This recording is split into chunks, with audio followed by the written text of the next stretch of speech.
مصطفیٰ کمال کی جانب سے مسلسل تحریک لبیک پاکستان کے سربراہ علامہ سعد حسین رضوی اور مفتی منیب الرحمان کو دھمکیاں دی جا رہی ہیں۔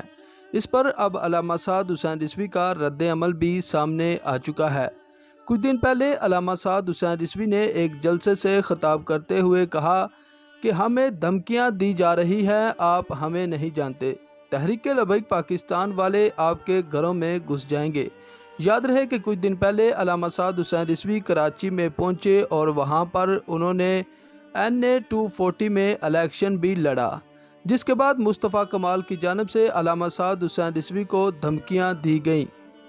علامہ سعد حسین رضوی کے حق میں مفتی منیب الرحمان سامنے آئے تو مصطفیٰ کمال نے اب مفتی منیب الرحمان کو دھمکیاں دینا شروع کر دی۔